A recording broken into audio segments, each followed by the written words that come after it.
আসসালামু আলাইকুম ভিউয়ার্স, সবাই কেমন আছেন? কি অবস্থা? অন্য বারের মতনও আবারও আরেকটি ভিডিও নিয়ে চলে আসলাম সাউথ আফ্রিকা সম্পর্কে। তো যারা অবশ্যই আমার চ্যানেলটিতে সাবস্ক্রাইব করে রয়েছেন তারা অবশ্যই পাশে থাকবেন, এবং যাদের সাউথ আফ্রিকার বিষয়ে তথ্য জানার দরকার আছে অবশ্যই আমার চ্যানেলের সাথে যুক্ত থাকবেন। লাইক কমেন্টের মাধ্যমে অবশ্যই যুক্ত থাকবেন। আর সাউথ আফ্রিকার কথা চলুন আমরা দেরি না করে কথা বলি। তো আমি যেহেতু দীর্ঘদিন ধরে কাজ করছি, আপনারা যারা সাউথ আফ্রিকা আসবেন অবশ্যই চেষ্টা করবেন নিজের লোকের সাথে ভালোভাবে যোগাযোগ করে সব কিছুর বিষয় জানিয়ে শুনে সাউথ আফ্রিকা আসার চেষ্টা করবেন। এবং সাউথ আফ্রিকা আসার পর আপনাকে কাগজপত্র করে দিতে পারবে কি না, কিংবা যে জায়গায় চাকরি করবেন ওই জায়গায় তাতে আপনি কতটুকু নিরাপদে থাকতে পারবেন। যেমন পুলিশে চেক করতে পারে, তখন চেক করলে দেখা যাচ্ছে যে আপনাকে তারা সেফলি জায়গায় রাখতে পারবে কি না, বা আপনার চাকরি জায়গায় কোনো সমস্যা হবে কি না, এই বিষয়গুলো আপনি তাদের সাথে ভালো করে কথা বলে নেবেন। এর মাধ্যমে আপনি যখন আসবেন, আসার পরে আপনাকে নিজের কিছু ক্যাটাগরি আছে যেগুলো নিজেকে মেনে চলতে হবে। যেমন আপনাকে কন্টিনিউ চাকরির গোড়ায় থাকতে হবে, এবং আপনি ফোন টিপাটিপি ফোন জিনিসটা ইউজ করতে হবে কম, এবং ফোনে কথা বলার জন্য আপনাকে দোকানে সময় দেওয়া হবে না। দোকানের বাইরে রুমে গিয়ে আপনাকে হয়তো সময় নিয়ে যে, "ভাই আমি একটু বাড়িতে কথা বলবো।" এই বিষয়গুলা আপনি ধরেন কোথাও কথা বলবেন। এখন দোকানে তো দেখা যাচ্ছে যে বিভিন্ন ধরনের মানুষ আছে।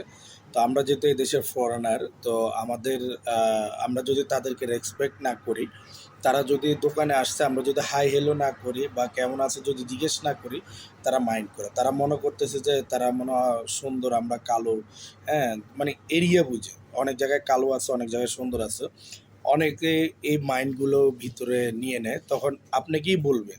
কিরে আমি আসছি, তুই আমাকে দেখোস নাই? তুই আমাকে হাউ আর ইউ বা আমার কেমন আছিস জিজ্ঞেস করস নাই কেন? বা হ্যাঁ, আপনারে বলছে, হাই হ্যালো করছে, কিন্তু আপনি উত্তর দেননি।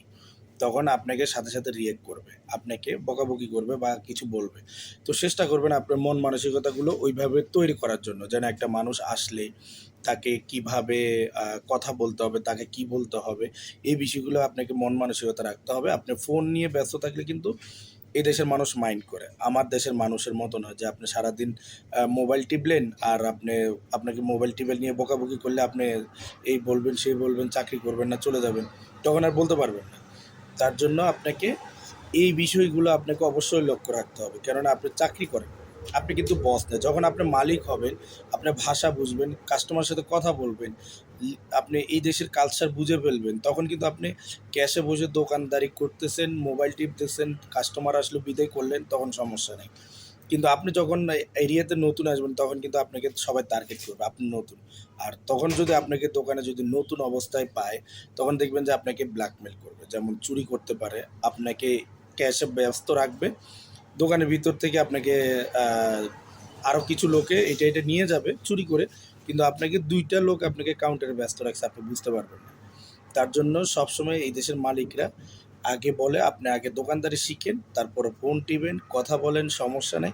আগে আপনাকে দোকানদারি, এই দেশের কালচার বুঝতে হবে, দোকানদারি শিখতে হবে। আপনি যদি এগুলো না বুঝেন তাইলে আপনাকে যেকোনো সময় আপনার ভালোর জন্য বলতে পারে। আপনার ভালোর জন্যই তারা বলে থাকে। যেমন আমাদেরকেও বলছে, আমরাও এই জিনিসগুলো রুলস মেনে চলছি। তো এখন আমার কাছে মনে হলো, যখন আমরা নতুন আসছি আমাদেরকেও বলছিল, তখন আমরাও এইগুলো ফলো করতাম। আজকে এখন বিষয়গুলো যখন আস্তে, আস্তে পূরণ হচ্ছি, এখন বিষয়গুলো আমার কাছেও ক্লিয়ার যে আসলে হ্যাঁ, কেন বলছিল বা কেন করতে বলছিল। এইজন্যেই আপনাদের সাথে একটু ভিডিওটি শেয়ার করলাম।